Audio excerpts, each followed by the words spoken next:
და ეხლა ეს გაბიტაშვილი ჩამოსულა თბილისში მეგობრებო, მინდა ეხლა განახოთ ეს სიუჟეტი და ვიღაცას გაულამაზებია ის მისი ფიზიონომია. Sirabi Zerko და ვიქტორ სანიკიძე აბუ-დაბიში დაესხნენ თავს. ამჯერად თბილისში სახლთან სამი ნიღბიანი დახვდა და ფიზიკურად გაუსწორდა. გაბიტაშვილს ტვინის შერყევა აქვს მიღებული და ექიმებმა წოლითი რეჟიმი დაუნიშნეს. ამ წუთებში მასთან გამომძიებლები უნდა მივიდნენ. რაც შეეხება თავდასხმის ადგილზე არსებული კამერების ჩანაწერებს, ის პოლიციამ სასამართლო განჩინების გარეშე გადაუდებელი აუცილებლობის მოტივით ამოიღო. ნინა მაჩაბელი მუშაობს თემაზე და ის ჩაგვერთვება პირდაპირ ეთერში. ნინა, რა ახალი გარემოებების დადგენა მოხერხდა ამ დროისთვის? ლაშა გაბიტაშვილი ამ დროისთვის უკვე იმყოფება სახლში, მას წოლითი რეჟიმი აქვს, როგორც ცნობილი ხდება, კლინიკაში შესთავაზეს ექიმებმა დარჩენა და დაკვირვება, იმიტომ რომ მას ტვინის შერყევა აქვს, მაგრამ ლაშა გაბიტაშვილმა უარი განაცხადა ამ შეთავაზებაზე და ხელწერილის საფუძველზე დატოვა მან კლინიკა. ამ წუთებში, როგორც ჩვენთვის ცნობილი ხდება, ლაშა გაბიტაშვილი ელოდება გამომძიებლებს და დღის ბოლომდე უნდა გამოიკითხოს ის დილას მომხდარ ამბავთან დაკავშირებით, როგორც თავად გაბიტაშვილი გამარტავს დღევანდელი ინციდენტი არის სწორედ აბუ-დაბის გაგრძელება და ამბობს რომ რეჟიმი ცდილობს ყველა იმ ადამიანის დაშინებას, ვისაც კი უჩნდება კითხვები არსებულ რეჟიმთან დაკავშირებით და ასევე გამარტავს ის რომ არავის არ უნდა ეშინოდოს დღეს ქვეყანაში იმის რაც ხდება, იმიტომ რომ სიმართლე არ არის ქართული ოცნებისკენ, იმ პოლიტიკური პარტიისკენ, რომლებმაც მოპარეს ხალხს არჩევნები და ბუნებრივია გამარჯვებული იქნება ქართველი ხალხი. მე დავისაჯე, იმიტომ რომ ვერ დამაშინეს აქციაზეც ვიყავი გუშინ და ეს არის ის რაც დღეს მოხდა. დილით ეს ემსახურება სწორედ დაშინებას, ასეთია ლაშა გაბიტაშვილის პასუხი დილადელ ინციდენტთან დაკავშირებით.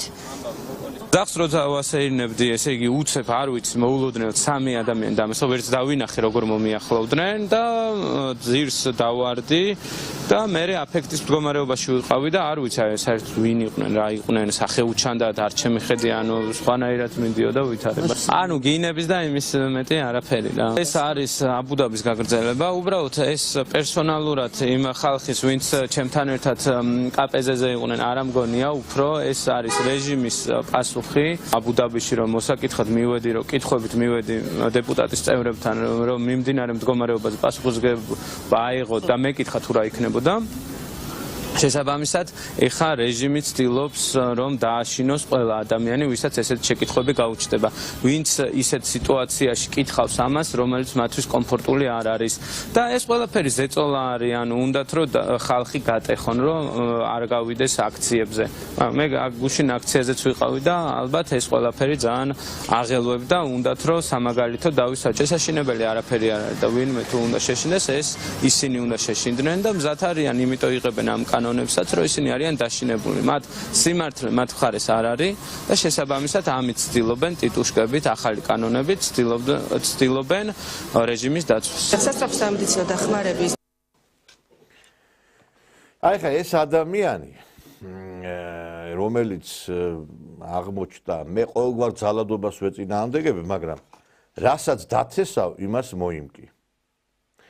აი ბოდიში და რუსი ცოლი რო ყავს და აი რასაც შენ აგინებ და რო ეუნები სხვა შენი ისაო და იმ ცოლს უკეთებ იმას, რასაც ჩვენ სხვას ეუბნები, რაღაცა სინისი და ნამუსი უნდა გქონდეს.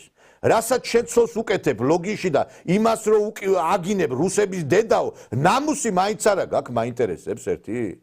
და როგორ არ გწვენია კიდე ხმას რო იღებ, რომ სამართლიანობაზე და რაღაცაზე და უსამართლოდ შენ მოიქეც ის მოიხადე ბოდიში ქართული ხალხის წინა. ქუჩაში იმდენ ნაძირალას ხედავ, ყველას რო ესე ვაგინო დედის ბოდიში და ისა სად გაგონილა, სადმე რა სამართლიან სახელმწიფოზე ლაპარაკობ. რამდენი შენ დაგინახავს ქართველი შეიძლება კიდე გაგისწორდეს ფიზიკურად, იმიტომ რომ შენ არ მოიხადე მთავარი ბოდიში. ეხლა ვეღარ ბედავ რომ ის დაადანაშაულო ზარქუა და ის სანიკიძე კიდე კარგი მაგდენი ნამუსი გეყო და თქვი რომ ისინი არაფერ შუაში ამათთანო. ვინც კი შენ დაგინახავს, ვინ შეიძლება შენ ხელი გამოგიწოდოს და გამარჯობა გითხრაში, არა კაცო შენა. ჩახვედი და ბოდიშ და აყურებინე სეირი უცხოელებს, როგორ ქართველები ერთმანეთს იმაშვებიანო. იმათმა რა იციან ეხლა ან ზარქუა ვინ არის, ან სანიკიძე, ან ვინ არის, ან ვიღა. აი ეს არის თქვენ კიდევ ერთხელ გეუბნებით, აქ რასაც დათესავთ, იმას მოიმკით. მალე თქვენ დაუბრუნდებით იმ პერიოდს, როცა იყო 2012 შემძვრალი რო იყავით სოროებში. მალე შეძვრებით სოროში. თითეული ნაცის ადგილი არის სორო. იქ უნდა იყოს შემძვრალები, რომ თავი ვერ გამოყოთ, იმიტომ რომ რაც თქვენ გააკეთეთ, გაპატია ქართველმა ხალხმა. დაიწყეთ ხალხის გინება, ლანძღვა, ჩაფურთხება.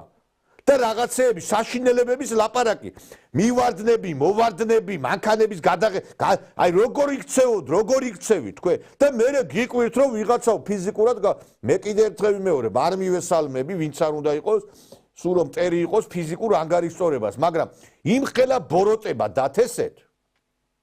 არ ვიცი, ეს ეკა მიშველაძე როგორ უნდა შევიდეს კაფეში მე არ ვიცი, რაც მაგან თქვა რომ ისაურავთ ჩაუფუროთ. ან საერთოდ ეს TV პირველი ჟურნალისტები საერთოდ ქუჩაში როგორ გამოდიხართ თქვენ? საერთოდ როგორ დადიხართ ამ ქვეყანაზე, საერთოდ როგორ დგამთ ფეხს?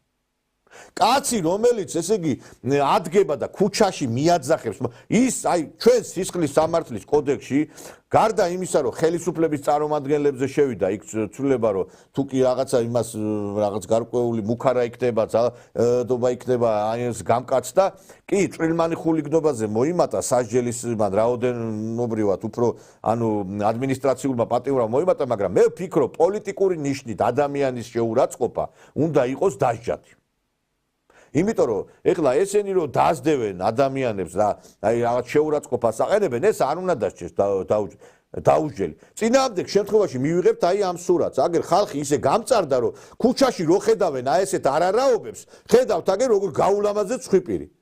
და ეხლა მე ვერ გავიგე რამდენი ეხლა ნაციონალი გამოივლის იმდენჯერ ვიღაცა იცემოს ეგეც არ მინდა სიმართლე კი არის ღირსების ეგენი რომ კარგად მაგრამ დაიჟეჟონ მაგრამ მაინც სამართლებრივი სახელმწიფოსათვის არ არის ეს რეკომენდირებული რომ ეხლა გაილახონ ჯობია პასუხი აგონ კანონის წინაშე